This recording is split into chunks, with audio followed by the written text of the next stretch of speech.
There are currently more than 11 million illegal immigrants in America.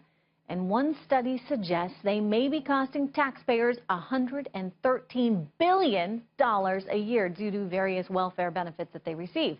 Famed economist Milton Friedman once said, we'd like to quote him here on this show, "There is no doubt that free and open immigration is the right policy in a libertarian state. But in a welfare state, it is a different story. The supply of immigrants will become infinite." The economics behind immigration is very complex. To help us break it all down, Reason Magazine editor-at-large Matt Welch and Trump Hispanic Advisory Council member Steve Cortez. Steve, starting with you. Was Milton Friedman, was he right? Listen, you might as well call him Saint Milton as far as I'm concerned. He's right about almost everything he ever said. And I really learned most of my economics from him as my tutor, effectively, my online tutor. And listen, I think in this case, he's particularly right. As a free market guy, as an Hispanic, I absolutely love immigration. I'm the son of an immigrant. I wouldn't be here if it weren't for America's welcoming of immigrants from around the world. And by the way, it's not just because of a good heart. It's also because it's smart policy, what it's done for America. When you look at amazing enterprises that were started by either immigrants or the children of immigrants, Google, Tesla, Apple. Having said all of that, we as a people, we do get to determine how much immigration is appropriate for us. And I think this is an important point. Sadly, we have creeped ever more toward a welfare state where there are almost as many people receiving government benefits as there are working. And in that kind of a scenario, I think we have to be particularly careful about slowing immigration. That's the challenge. I mean, Matt, the $113 billion figure I just referenced, I mean, if you look into that, what you see now is that nearly half of, actually, forgive me, 62% of illegal immigrant-headed households have at least one major welfare program. So that's more than half, and there's a few of them right there. You get school lunch, you got Medicaid, housing, WIC, SNAP, and all of this costs money.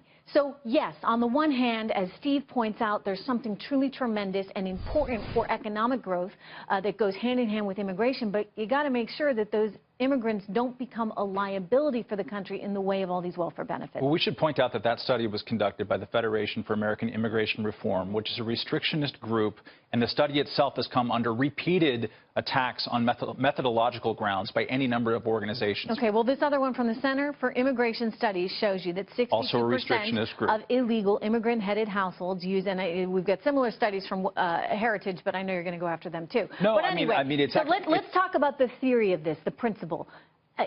If, in fact, you're going to argue that it's good to bring in people to this country, and I'd support that as well, don't you also have to ensure that those people, though, are not going to become a liability on society, but rather are going to help grow this overall economy by therefore not being a drain via these various welfare programs? As a matter of fact, that insight was baked into the welfare reform package of 1996, which was passed in large parts due to the Milton Friedman quote back in the day.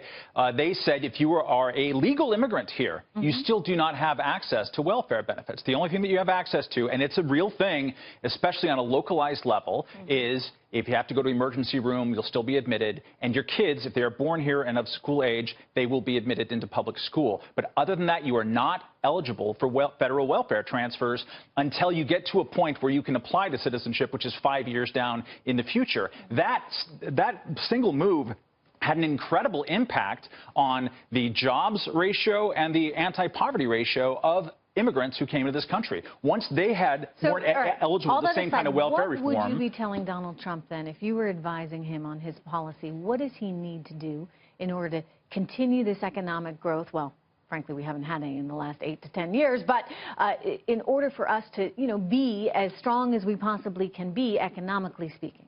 Well, I don't think Donald Trump would listen to me too much on things. He treats immigration like a zero-sum game, and that's incorrect. I prefer the Ronald Reagan, George H.W. Bush 1980 version of that. And I don't know if, Steve, we're going to hear that from him tonight. You have more insight being a surrogate to the campaign than I do.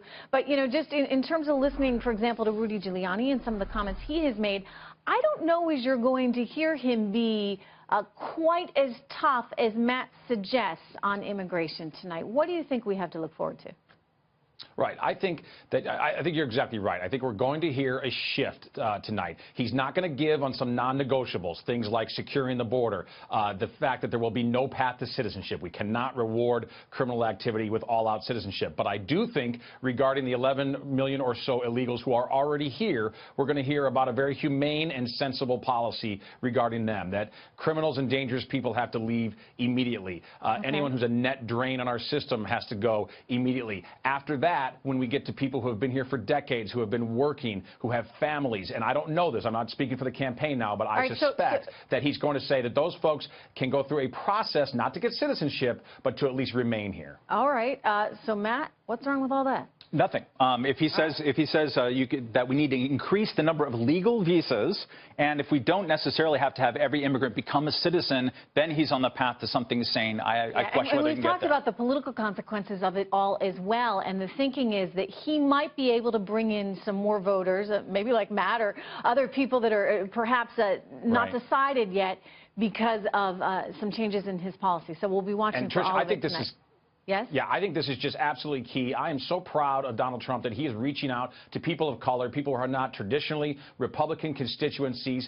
Years ago, I worked for Jack Kemp, and I think he's channeling the late Jack Kemp in some regards. He used to always say, Republicans, we can't just be comfortable in suburban country clubs and in rural areas. We need to be in the barrio. We need to be in the inner city talking about growth policies. And I think he's starting to do that and going to continue to. He's going to Detroit on Saturday. I think we're going to have a great speech tonight. We can convince these people that the Democrats take them for granted and that we have answers that can make their lives better, more prosperous. We're going to talk about that coming up. In fact, we've got a whole panel planned on just exactly that topic. So stay with us. Matt, Steve, good to see you guys.